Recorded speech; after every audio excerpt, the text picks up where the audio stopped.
आप सभी मान्य शिक्षक गणों का स्वागत है और आज मैं आपको बताऊंगी एक बहुत ही इम्पोर्टेंट टॉपिक है, the importance of knowing yourself, 4D brain analysis and it's relevance. अपने बारे में जानने का क्या इम्पोर्टेंस या क्या क्यों ज़रूरी है अपने बारे में जानना। इसके लिए तो बहुत आप लोग जानते ही हैं, योगी मुनि पूरा जीवन बिता देते हैं अपने आप को पहचानने के लिए। तो इसका शॉर्टकट क्या हो सकता है? तो हम लोगों के लिए भी इसका शॉर्टकट हो सकता है। आइए देखते हैं कैसे। आपको इस श्लोक की याद दिलाना चाहूँगी मैं। स्वे स्वे कर्मण्यभिरतः संसिद्धिं लभते नरः। स्वकर्म निरतः सिद्धिं यथा विन्दति तच्छृणु। यानी अपने-अपने स्वाभाविक, यहाँ पे आप ध्यान देंगे, स्वाभाविक कर्म में अभिरत मनुष्य संसिद्धि को प्राप्त कर लेता है। स्वकर्म में रत मनुष्य किस प्रकार सिद्धि प्राप्त करता है, उसे तुम सुनो, ऐसा भगवद गीता में लिखा हुआ है। तो इसी बात को आगे बढ़ाते हुए हमारे brain behaviour research foundation of India ने एक तकनीक की इजाद की, जिसको कि बारे में मैं आगे बढ़ाऊंगी आपको। लेकिन उसके पहले एक छोटी सी मूवी आपको मैं दिखाना चाहूंगी जो शायद आपने देखी भी होगी।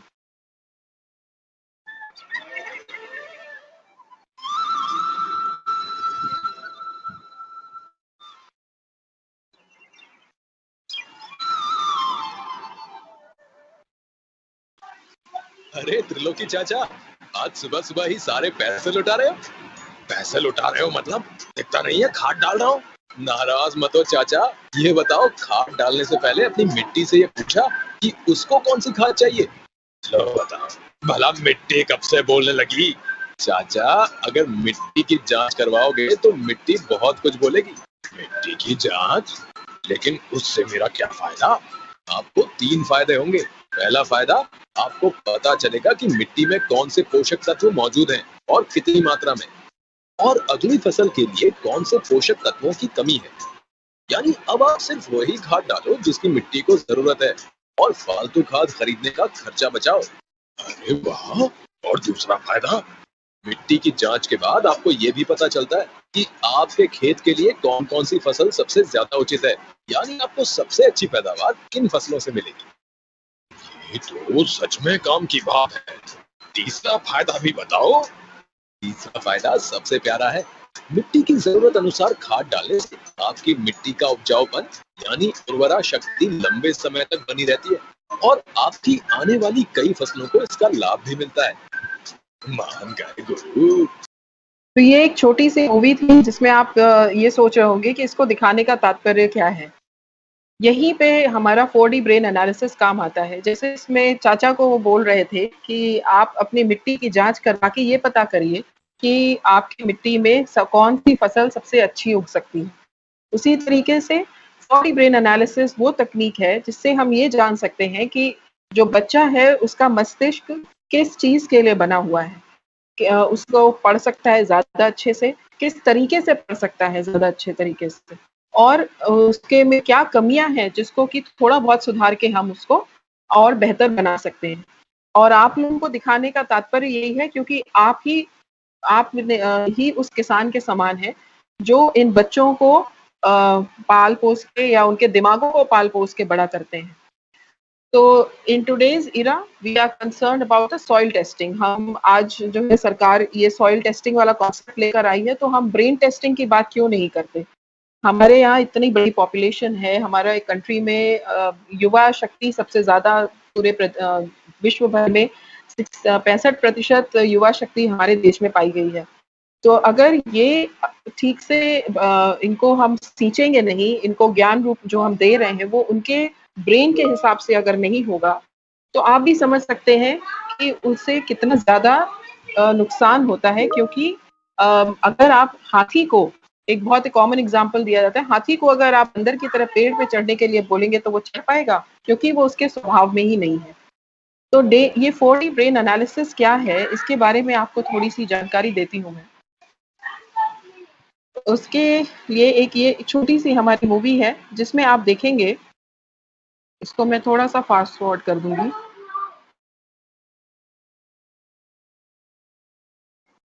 ये देखिए, ये ब्रेन मैपिंग में 4 चीज़ें हम करते हैं। पहला है ये जो इलेक्ट्रोड्स लगाए जा रहे हैं, ये ईईजी के इलेक्ट्रोड्स होते हैं और उसके बाद दिमाग इधर बक्कल म्यूकोसा यानी चीक से वो लिया जाता है, स्वॉब लिया जाता है और फिर ये बायोलॉजिकल मैपिंग है और साइकोलॉजिकल मैपिंग है। ये देखें, ब्रेन मैपिंग इस तरीके से आती है, कुछ इस तरीके से हमारी रिपोर्ट आप स्क्रीन के एकदम टॉप पे देख पा रहे होंगे, इस तरह से रिपोर्ट निकल के आती है। ईईजी वो तरीका है जिसमें कि आपके ब्रेन में या आपके सर में कुछ इलेक्ट्रोड्स लगाए जाते हैं और उसके बाद आधे घंटे से 40 मिनट तक इसकी रिकॉर्डिंग हम करते हैं। तो इसमें ये पता चलता है कि आपका ब्रेन आज अभी इस क्षण क्या सोच रहा है। कुछ स्टिमुलस भी दिया जाता है जिसके एवज़ में आपके ब्रेन में कुछ गतिविधियाँ होती हैं, वो भी इसमें रिकॉर्ड हो जाती हैं। तो क्या पढ़ाई की है, आपका किस तरीके से पालन-पोषण हुआ है या आपका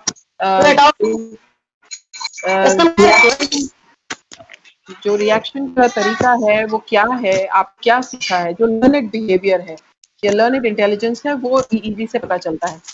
अगर कोई एबनॉर्मल एक्टिविटी है आपके ब्रेन में जो कि नहीं होनी चाहिए नॉर्मल परिस्थितियों में, वो भी इसमें रिकॉर्ड हो जाती है, पता चल जाता है। और ऐसे तो दिखने में आपने देखा होगा कि सामने से बहुत शांत इंसान दिखता है, लेकिन अंदर अगर आप देखेंगे जैसे इसी में ईईजी में देखिए कितनी आड़ी-तिरछी और ऊपर-नीचे जा रही हैं वेव्स। तो लेकिन अंदर एक्टिविटी बहुत ज़्यादा हो रही है, यानी दिमाग काम बहुत तेज़ी से कर रहा है, सामने से वो बड़ा ही शांत महसूस होता है, उसको देख के लगता नहीं है किसी भी जिसका भी ये टेस्ट हुआ है कि उसको कोई दिक्कत है अंदर से या बहुत चिंतित है वो।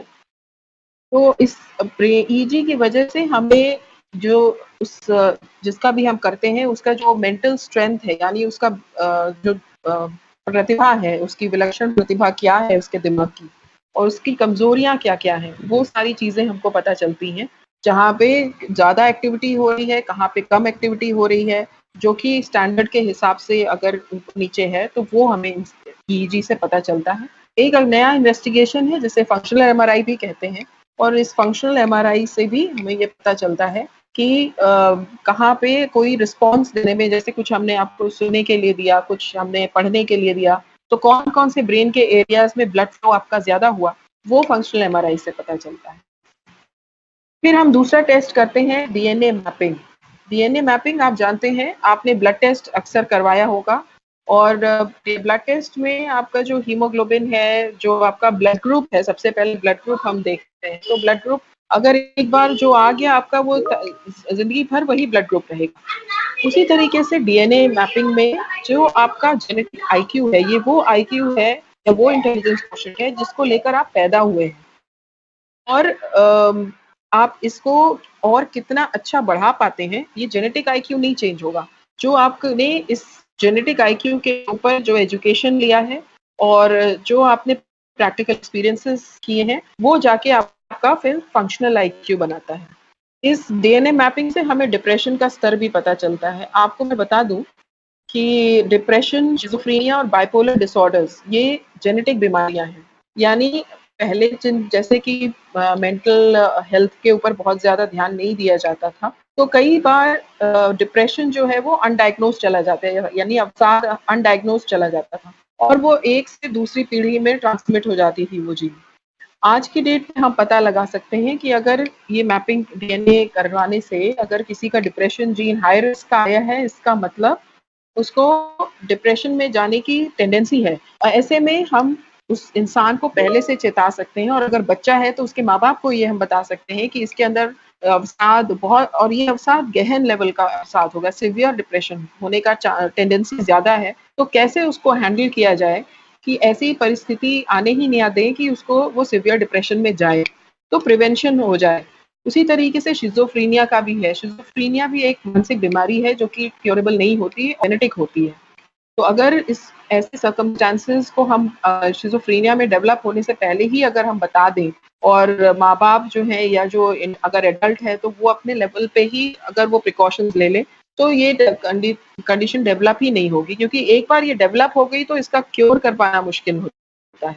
और उसी तरीके से बाइपोलर डिसऑर्डर्स भी होते हैं। तो ये 4 जानकारियाँ हमें डीएनए मैपिंग से मिलती हैं।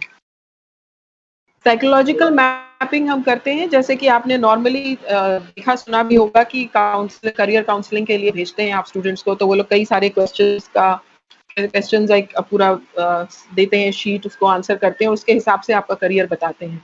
तो उसका कुछ एक पोर्शन हम इसमें अब साइकोलॉजिकल मैपिंग में लेते हैं और जिसमें कि हम ये बता पाते हैं कि उसका जो बच्चा है उसका इंटेलिजेंस टाइप क्या है, यानी वो उसका लिंग्विस्टिक है, उसके 9 तरीके के होते हैं इंटेलिजेंस टाइप्स। तो लिंग्विस्टिक है, लॉजिकल मैथमेटिकल है, म्यूजिकल है, बॉडीली काइनेस्टिक इंटेलिजेंस टाइप है, स्पेशल विजुअल, इंटरपर्सनल है, इंट्रापर्सनल, नेचुरलिस्ट, एग्जिस्टेंशियल। इन सारी चीजों का किसी में कोई ऐसा नहीं होता कि कोई एक ज्यादा है बाकी सब नहीं है। हर एक इंसान में, हर एक व्यक्ति में ये डिफरेंट वैरिंग प्रोपोर्शंस में होते हैं। उनमें से कुछ ज्यादा होता है, जो ज्यादा होता है रिलेटिवली वही डोमिनेंट टाइप माना जाता है। दूसरा होता है एटीट्यूड स्टाइल, इंट्रोवर्जन और एक्सट्रोवर्जन। अब आपको पता ही नहीं है कि आप इंट्रोवर्ट हो और आप रेडियो जॉकी बनने का सपना पाल बैठे, तो ये आप सोच सकते हैं, या पर्सनल पीआर में आप जाना चाहते हो, तो ये आप सोच सकते हैं कि कितना स्वभाव के विपरीत वाला आपने सपना पाला है। क्योंकि ऐसे करने में आप जितना भी एफर्ट कर लो, तो जो नेचुरल आपकी टेंडेंसी है, अगर उस तरह के काम आप करेंगे, तो उसमें आप कम एफर्ट में ज़्यादा रिजल्ट्स दे पाएँगे और आप खुश भी रहेंगे। तो एटीट्यूड स्टाइल जानना ज़रूरी है। लर्निंग स्टाइल, ये आप लोगों के लिए, शिक्षकों के लिए बहुत इम्पोर्टेंट है, क्योंकि आपने अक्सर ही अपने रोज़मर्रा की क्लासेस में देखा होगा कि बच्चे आप पढ़ाते हैं तो एक क्लास में 20 बच्चे हैं, 25 बच्चे हैं, आप तो एक ही तरह से पढ़ा रहे हो। वही कोई बच्चा समझ लेता है और कोई बच्चा नहीं समझ पाता है। कोई बच्चा नोट्स उसको लिख रहा होता है और कोई नहीं लिख रहा होता है। तो हम ये समझ ही नहीं पाते हैं ना कि बच्चे के लिए कौन-सा कंफर्टेबल स्टाइल ऑफ लर्निंग है। कुछ बच्चे सुन के समझ लेते हैं, उनके लिए सुनना इम्पोर्टेंट है। कुछ लोगों के लिए लिखना इम्पोर्टेंट होता है, वो ध्यान नहीं देते हैं, वो बस लिखते जाते हैं जो टीचर बोल रहा है और फिर घर जाके वही पढ़ते हैं, क्योंकि वो उनके लिए कंफर्टेबल लेवल है। तो हर बच्चे का अपना लर्निंग स्टाइल होता है, तो अगर कोई कमज़ोर बच्चा है या अंडर परफ़ॉर्म कर रहा है, तो ये जानना बहुत ज़रूरी है कि उसमें प्रॉब्लम कहाँ पे आ रही है। तो चौथा है मोटिवेशन लेवल। क्या चीज़ है जो किसी इंसान को मोटिवेट करती है कोई भी चीज़ पाने के लिए या अचीव करने के लिए, चाहे वो क्लास में मार्क्स हो या फिर अपनी ज़िंदगी की जो लड़ाई है आप में, उसमें जीतने के लिए जो मोटिवेशन चाहिए होता है। किसी को कुछ मिल गया, 100 आप उसने मेहनत की, उसको 100 आउट ऑफ 100 मिल गया, तो वो उसको एक सेंस ऑफ अचीवमेंट देता है और वही उसके लिए मोटिवेशन होता है। कुछ लोगों के लिए पावर होता है, यानी मैं अगर किसी क्लास का लीडर बन जाऊँ या क्लास का मॉनिटर मुझे बना दिया जाए, तो वो बच्चा मोटिवेट हो जाता है, फिर उसका पढ़ाई में भी उसका इम्प्रूवमेंट हो जाता है। और किसी बायोलॉजिकल से भी चीज़ें ईजी से भी पता चलती हैं। डोमिनेंट कोशेंट क्या है, जो कि हमने अभी साइकोलॉजिकल में देखा था। लर्निंग स्टाइल क्या है, ऑडिटरी, विजुअल है या एक्शन बेस्ड है। लर्निंग सेंसिटिविटी क्या है, learning repetition, mind body coordination कैसा है।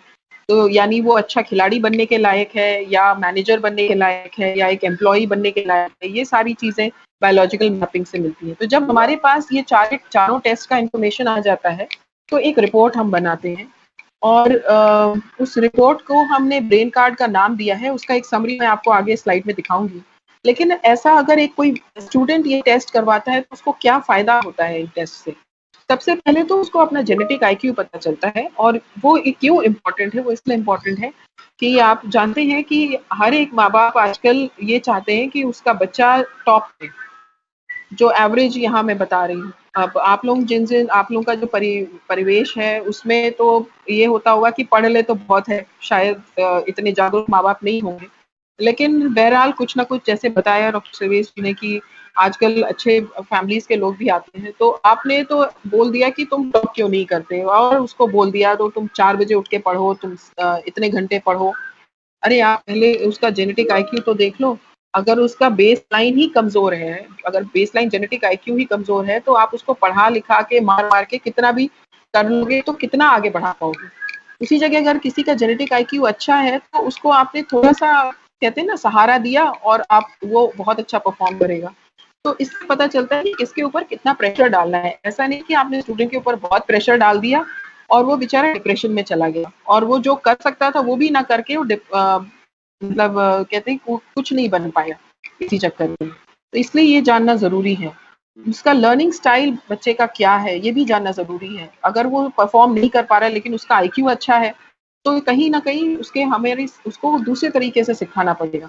और ये खुशी आंतरिक खुशी होती है और ये खुशी हमेशा आपकी प्रोफ़ेशनल और पर्सनल लाइफ़ दोनों को अफ़ेक्ट करती है, आगे चल के ज़िंदगी में भी। और आपकी पर्सनैलिटी क्या है उसको भी पता कर पाना बहुत ज़रूरी है, क्योंकि जो फिर जब आप जानेंगे, नॉलेज इज़ अवेयरनेस। अगर आप जानेंगे अपने बारे में तभी आप अपने को इम्प्रूव कर पाएँगे। और सबसे बड़ी बात ये है कि आप कुछ नए-नए तरीकों से, अगर आप देख रहे हैं कि बच्चे में ये है, तो कुछ नए-नए तरीके भी आप टिप्स हैं, कुछ एक्सरसाइज़ेज़ दी जाती हैं और उसका हम समय-समय पे फ़ॉलो अप करते हैं फिर, जो भी ये आके टेस्ट करवाता है। तो ना सिर्फ़ बच्चों के लिए ये टेस्ट, बड़ों के लिए भी है, 5 साल से ऊपर तक जो भी करवाना चाहे उसको करवा सकता है। और इस वाला जो सैंपल रिपोर्ट है, अगर इसमें आप देखेंगे तो जो आईक्यू है इसमें, जेनेटिक आईक्यू जो बच्चे की आई है, वो आई है हाई। जेनेटिक आईक्यू हाई अगर आप देख पा रहे हैं तो ये देखिए जेनेटिक आईक्यू है 2%। तो ये हाई का मतलब ये है, ये रिलेटिव है। It is high 2% higher than the normal individual. और इसका जो फ्रंटल लोब है वो बहुत एक्टिव है। प्री फ्रंटल नहीं, प्री फ्रंटल मैंने बोला था कि वो हायर एनालिटिकल एक्टिविटीज़ कर सकता है। इसका फ्रंटल लोब एक्टिव है, तो एनालिटिकल एक्टिविटीज़ के साथ अच्छा वो एग्ज़ीक्यूटिव फंक्शनिंग्स उसकी प्री फ्रंटल की बहुत ज़्यादा होती हैं। तो ये हो गया, he is suitable to study law and other analytical. तो जहाँ पे एनालिसिस बहुत ज़्यादा होता है ना, उस तरह के जो भी सब्जेक्ट्स हैं उसमें वो अच्छा परफ़ॉर्म करेगा। और इस बच्चे का अगर आप देखें तो स्पिरिचुअल कोशेंट बहुत हाई है। जैसे कि ये मोटिवेशनल एंड इमोशनल बिहेवियर है, तो इसमें जो है जब आप देखेंगे तो स्पिरिचुअल कोशेंट का मतलब 37%, यानी कुछ भी हो जाए ये बच्चा झूठ नहीं बोलेगा। यानी सत्यता है इसके अंदर, अपने काम के प्रति डेडिकेशन है और ऑनेस्टी है। बॉडी काइनेस्थेटिक 27 है और एटीट्यूड इंट्रोवर्जन है। तो बॉडी काइनेस्थेटिक का मतलब कि ये फिजिकल लेबर कितना कर, लेबर इसका 27 है तो 30 होता है, होना चाहिए, तो इसका 27 है। इसका मतलब कि ये इंट्रोवर्ट है और थोड़ा-सा बहुत कठिन कार्य, फिजिकल वर्क नहीं कर पाएगा। और ऐसे बच्चे के ना कंटीन्यूअस मॉनिटरिंग की ज़रूरत है और ज़्यादा परफ़ॉर्म अच्छा कर सके, क्योंकि आईक्यू जो है वो तो हाई है। हाई आईक्यू वाले बच्चे को आपके नेगेटिव्स पता चल गए हैं, तो उन नेगेटिव्स को पॉजिटिव में कन्वर्ट करने के लिए यही बोला गया है कि उसको समय-समय पे मॉनिटरिंग की आवश्यकता है। तो इसलिए 4D एनालिसिस एक ऐसी टेक्नीक है जो कि ना सिर्फ हमारे बच्चों के लिए इम्पोर्टेंट है, पर साथ ही साथ जो मिड लेवल प्रोफेशनल, देखिए उनको काफ़ी फ़ायदा हुआ है। और नेशनल ज्योग्राफिक चैनल पे हमारा प्रोग्राम भी आया है, मेगा आइकॉन्स करके, जो अभी भी हॉटस्टार पे आप चाहें तो अपने फुर्सत के क्षणों में देख सकते हैं, जिसमें विराट कोहली, किरण बेदी, दलाई लामा, इन सब का ब्रेन मैपिंग करके ये बताया है कि वो दे आर बॉर्न ग्रेट और वर दे मेड ग्रेट। तो इन्हीं शब्दों के साथ मुझे मेरा ये प्रेजेंटेशन खत्म होता है। और अगर कोई सवाल करने का टाइम है अगर, तो डॉक्टर सर्वेश जी आप बताएं। अगर कोई यस मैम, यस मैम, मैं अपने शिक्षक साथियों से चाहूंगा कि अगर मैम का टाइम भी काफी इम्पोर्टेंट है और हम लोगों का टेक्निकल सेशन होना है, अगर आप कोई दो एक इम्पोर्टेंट सवाल पूछना चाहते हैं 4D आज जो एनालिसिस की बात की है मैम, तो आप उसको चैट बॉक्स में डालें। अभी 5 मिनट में इस पे टाइम लूंगा। मैम उपाध्याय जी आप पूछिए। उपाध्याय जी नहीं, हम दिल्ली में ही है, किसी दिल्ली में कहीं और, हम दिल्ली में ही हैं। लेकिन अगर कहीं स्कूल में अगर आप करवाते हैं और तो हमारी टीम आके वहाँ टेस्ट कर लेगी और जो काउंसलिंग सेशन है वो हम ऑनलाइन भी कर सकते हैं, that is not a problem. Okay ma'am, thank you ma'am. We ji hello, hello, हाँ जी बोलिए सर, बोलिए मैम। में देखिए एपिलेप्सी में तो जब हम करेंगे ईईजी करेंगे अगर, तो चूंकि उसको ड्रग्स दिए जाते हैं एपिलेप्सी में, तो under the effect of drugs उसका जो बेसलाइन लेवल होगा वो काफी स्लो डाउन ब्रेन एक्टिविटी होगी। लेकिन हम इसमें साथ में स्टिमुलस भी देते हैं, तो वो स्टिमुलस के दौरान उसका क्या फंक्शनिंग होता है वो पता चल जाता है। और साथ में और भी टेस्ट हैं, साइकोलॉजिकल भी है, बायोलॉजिकल भी हो रहा है और डीएनए भी हो रहा है। तो इन चीज़ों से, इन बाकी तीनों टेस्ट से ये पता चल जाएगा कि वो किस एस्पेक्ट में ज़्यादा अच्छा परफॉर्म कर पाएगा। इसीलिए ये इंक्लूसिव टेस्ट है, ये सारे के सारे कॉम्प्लीमेंट्री हैं, कोई अपने आप पे आइसोलेटेड हम नहीं प्रोपोजिट करते हैं। Hello ma'am. Hello ma'am, good ma'am, evening मैं मेरा शिल्पी वर्मा क्वेश्चन बोल रही हूँ और ये थोड़ा जी, सा ये बता पाना थोड़ा सा एग्जॉस्टिव हो जाएगा क्योंकि इसका जेनेटिक ट्रांसमिशन होता है, ये डीएनए में आपके इनकॉर्पोरेट हो जाता है। ऑलराइट, तो इसका मतलब इसका जेनेटिक ट्रांसमिशन आपको इस सेशन में बता पाना थोड़ा सा मुश्किल होगा। आप अपना ईमेल आईडी शेयर कर दें, मैं रेलेवेंट लिटरेचर आपको मेल कर दूंगी, आप उसको पढ़ लें। Okay, thank you so much. Ma'am okay ma'am Prakash बोल रहा हूँ। There is a one question, ma'am. Can we also come for this test, ma'am? Because most of the teachers is even myself is also looking for civil services.